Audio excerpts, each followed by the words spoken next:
Hello guys, bienvenue une fois de plus sur ma chaîne YouTube pour une toute nouvelle vidéo. J'espère que vous êtes déjà abonnés. Si ce n'est pas encore le cas, abonnez-vous, activez la cloche de notification, laissez un pouce déjà parce que c'est clair, la vidéo va vous plaire. Alors, allons-y.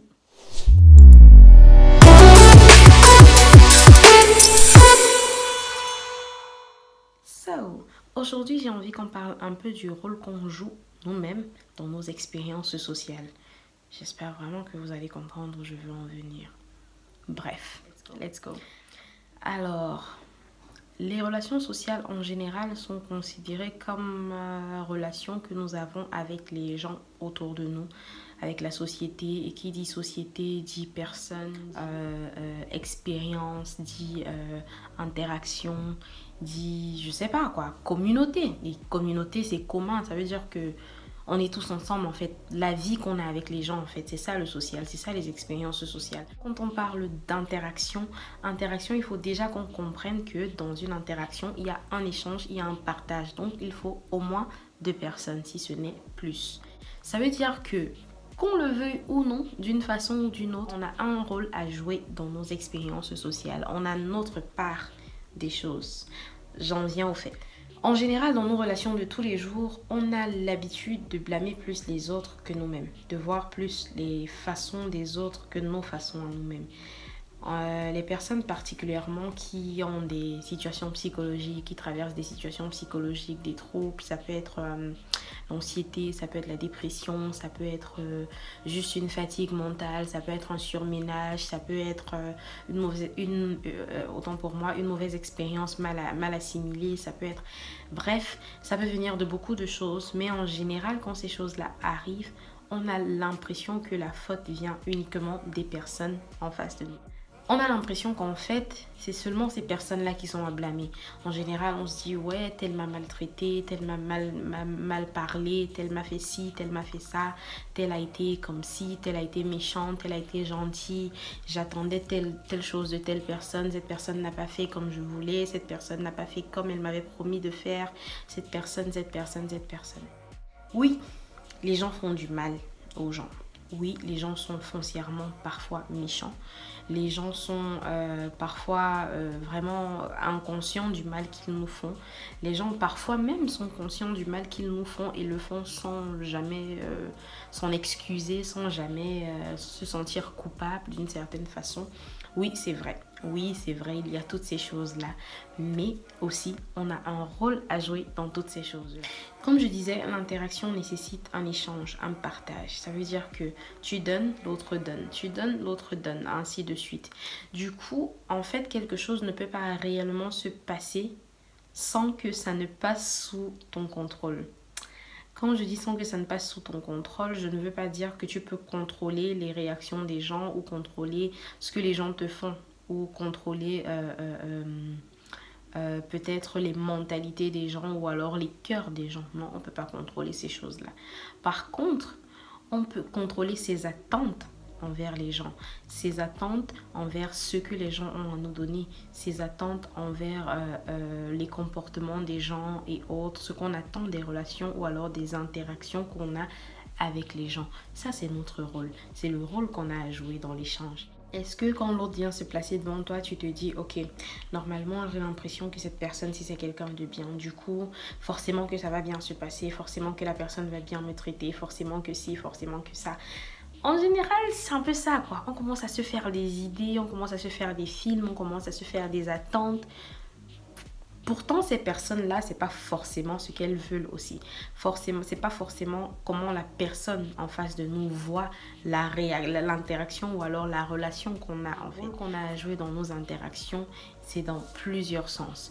Premièrement, en général, on a l'habitude, et je crois que c'est vraiment commun, surtout chez les femmes, je ne sais pas si les hommes c'est pareil, mais surtout chez les femmes, on a constamment l'impression que l'autre comprend ce qu'on veut, l'autre comprend c'est quoi nos attentes, l'autre comprend ce qu'on attend de lui. Pourtant, en fait, non.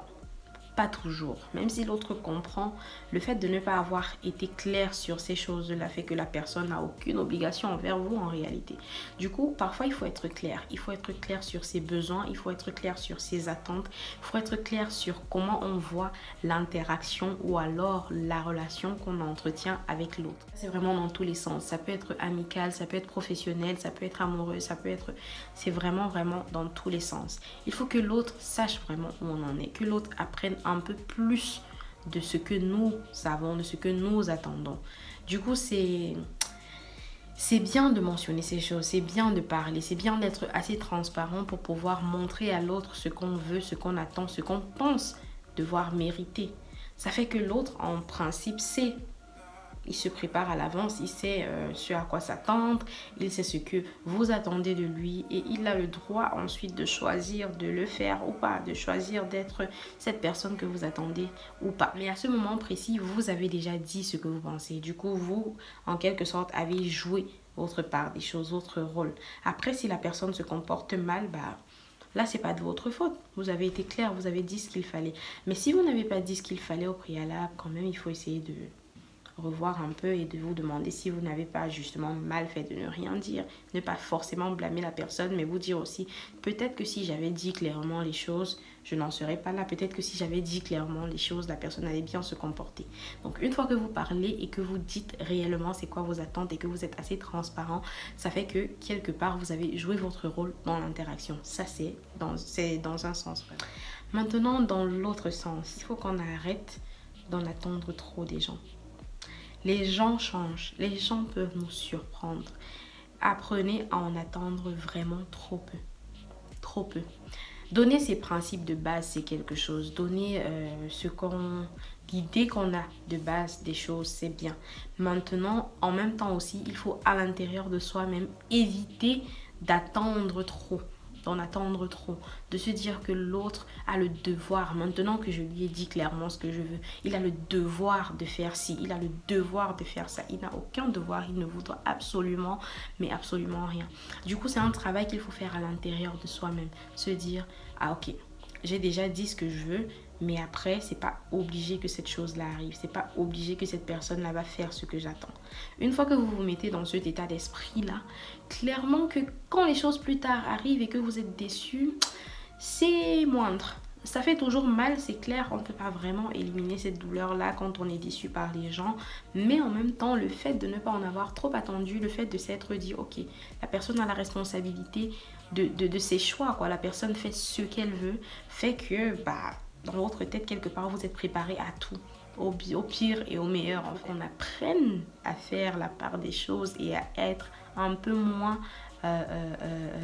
comment on dit, dépendant de ce qu'on attend des autres. À être vraiment moins dépendant de ces choses-là. Aussi, en général, quand les gens nous font quelque chose, on ne parle pas. Il y a beaucoup de personnes qui le font. Je ne vous demande pas de ne pas avoir la maîtrise de vous-même. C'est important d'avoir la maîtrise de soi. Mais après, il faut quand même dire quand l'autre fait quelque chose qui ne passe pas, quand l'autre fait quelque chose qui ne vous plaît pas. Il faut à un moment donné l'exprimer, dire à l'autre que ok, à ce niveau-ci, tu as réagi comme ça m'a pas plu, tu as réagi comme ça m'a pas plu. Ça permet non seulement d'éviter l'accumulation de ressentiments, ça permet vraiment d'éviter l'accumulation de ressentiments. Mais en même temps, ça fait que l'autre a encore l'occasion d'améliorer ses façons. Peut-être que cette personne a réellement la volonté d'améliorer la relation ou alors d'améliorer votre interaction, mais ne sait pas quoi faire, ne sait pas comment faire. Du coup, amener l'autre à comprendre que quand il fait ci ou ça vous dérange, c'est important parce que ça fait que la personne puisse direct se remettre en question et mieux vous traiter. Ensuite, la relation est un peu plus fluide, l'expérience sociale est un peu plus fluide. Aussi, il faut savoir que autant on dit les choses négatives que les gens nous font, autant il est important de dire aussi les choses positives que les gens nous font. Les gens ont besoin de reconnaissance. Peut-être que c'est pas un besoin en mode forcément que c'est pour ça qu'ils vous font des choses bien. Non, pas forcément. Mais le fait de le leur rappeler, ça leur fait du bien. Ça montre à quel point eux-mêmes sont des personnes bien. Et ça les pousse à vouloir toujours bien faire. Par contre, quand vous n'avez pas l'habitude de reconnaître ces choses-là, vous n'avez pas l'habitude de faire des compliments, de dire à l'autre, ok, tu as bien fait ci, tu as bien fait ça, vraiment j'aime bien ci, j'aime bien ça, fait que la personne au bout d'un moment ne voit Peut-être pas, c'est pas toujours le cas. Il y a des personnes qui vont continuer de faire ce qu'elles ont à faire, peu importe ce que vous pensez. Mais en même temps, certaines personnes aussi peuvent se fatiguer de vous faire du bien parce qu'elles se disent de toutes les façons, ça ne sert à rien. J'ai beau faire ci, j'ai beau faire ça, que l'autre ne va jamais voir. Elle va juste voir le négatif de moi. Et voilà, forcément qu'à ce moment précis, la personne se décourage, la personne se dit à quoi bon faire ce qui est bien? Je ne veux plus faire ce qui est bien, du coup je fais ce que je veux. Et la personne soit commence à s'éloigner, soit alors commence à faire n'importe quoi. Et après je suis déçue, je suis ceci, je suis cela et tout. Maintenant la personne m'a abandonné, la personne ne se comporte plus comme avant. La personne, oui, on devient comme ça à un moment donné, mais on oublie qu'en fait c'est parce qu'on n'a pas reconnu souvent quand cette personne la faisait du bien. C'est important de rappeler aux gens le bien qu'ils vous font. C'est important de rappeler aux gens qu'ils sont gentils, qu'ils sont bien, qu'ils sont de bonnes personnes en fait. C'est important de rappeler les œuvres positives des gens à ces gens-là. Vous savez, en même temps, en plus du fait d'encourager la personne à continuer à bien vous traiter, ça fait aussi que quelque part la personne se sente heureuse à l'intérieur et fière d'elle-même. Il y a des personnes qui traversent des choses tellement difficiles, qui se disent tellement qu'elles ne méritent pas d'être aimées, qu'elles ne sont pas des personnes bien, qui sont tout le temps en train de se remettre en question et qui ne voient pas en fait les bonnes choses qu'elles font. Donc quelque part, rappeler ces choses-là aussi peut aider dans ce sens. Vous pouvez vraiment, en disant quelque chose de gentil, en rappelant à quelqu'un qu'il a été bien, qu'il a été gentil, qu'il a bien fait quelque chose, l'aider mentalement par rapport à un truc qu'il traverse que vous ignorez. Du coup, c'est important de rappeler aussi les choses positives. On joue tous un rôle. Ce que tu donnes et ce que les autres te donnent, c'est important. Du coup, il faut considérer tous les sens parce que c'est un échange au finish. C'est un échange. Tu donnes, l'autre te donne. Tu donnes, l'autre te donne. Parfois, l'autre ne donne pas la même quantité que tu donnes, mais c'est pas bien grave. C'est quand même toujours un échange. Du coup, il est important d'arrêter de toujours se victimiser et de parfois prendre conscience aussi du fait qu'on a son rôle à jouer dans les relations qu'on entretient avec les gens tous les jours. On a un rôle à jouer en fonction de ce qu'on exprime, de comment on communique, de ce qu'on dit aux gens, en fonction de nos attentes envers les gens, en fonction de nos choix envers les gens, en fonction de ce qu'on montre même aux gens, parce que il est important d'être vrai, il est important d'être soi. Ça fait que les gens, en venant vers vous ou alors en faisant ce qu'ils vous font, sont conscients de ce qu'ils font. Ils sont conscients que, ok, je suis en train de faire vraiment quelque chose que cette personne-ci n'aime pas. Je suis en train de faire vraiment quelque chose que cette personne-ci ne mérite pas. Mais bon, je vais quand même le faire. Vous serez déçus au finish, mais au moins vous aurez été honnête et les bonnes personnes en général vont rester auprès de vous. Et ça fait que vous saurez mieux quelles sont justement ces bonnes personnes-là, quelles sont les bonnes et quelles sont les mauvaises personnes. Parce que vous saurez que ces personnes-là se comportent en fonction de ce que vous êtes réellement, en fonction de ce que vous leur avez réellement montré. Vous pouvez même faire ce petit exercice-ci, allez regarder dans toutes vos expériences sociales peut-être négatives déjà passées et essayez de vous demander quel était le rôle que j'ai joué. Parfois les choses se répètent de la même façon, les expériences se répètent et tout, et on ne prend pas la peine de chercher à comprendre est-ce que j'ai joué un rôle, est-ce que j'ai fait quelque chose dans toutes ces expériences-là qui étaient similaires et qui peut-être a été la cause des résultats que j'ai obtenus ou alors des déceptions que j'ai obtenues ou je ne sais pas trop quoi. Faites ça pour toutes les expériences négatives que vous avez eu à avoir. Essayez de faire un peu le point quoi. Essayez de vous demander quel rôle vous avez joué. Essayez de vous demander est-ce que j'avais vraiment exprimé mes attentes? Est-ce que vraiment j'en avais trop demandé? Est-ce que vraiment j'avais trop attendu de cette personne-là? Est-ce que j'avais fait ce qu'il fallait? Est-ce que je m'étais comportée comme il fallait? Est-ce que j'ai vraiment exprimer ce qui me dérangeait ou ce qui me plaisait? Est-ce que j'ai su être reconnaissante quand les personnes là en question se comportaient bien? Posez-vous toutes ces questions-là et essayez de voir un peu en vous et peut-être améliorer certaines choses parce que croyez-moi, quand on repart en arrière et qu'on essaye de voir un peu le rôle qu'on a joué dans les expériences, on trouve toujours un petit truc à améliorer. Donc améliorer cette chose-là, ça peut prendre du temps, ça peut demander un gros travail sur soi, mais faites ça et vous ne serez pas déçus. Et à l'avenir, souvenez-vous que vous jouez un rôle important dans chacune des relations que vous entreprenez avec les gens autour de vous. Et ça marque vos expériences sociales. So, j'espère que vous avez apprécié. Je vous dis à plus pour la prochaine vidéo. J'espère qu'elle vous a plu. Elle était peut-être un peu plus courte que les vidéos habituelles, mais toutefois, j'espère qu'elle vous a plu, qu'elle vous a parlé, que vous avez compris de quoi je voulais parler et surtout que vous en avez appris quelque chose et que vous allez appliquer certaines de ces choses que je vous ai dites. Entre-temps, abonnez-vous si vous n'êtes pas encore abonné à ma chaîne, activez la cloche de notification, laissez un pouce bleu pour m'encourager. Je vois des vues, mais pas de like et c'est super frustrant quand même.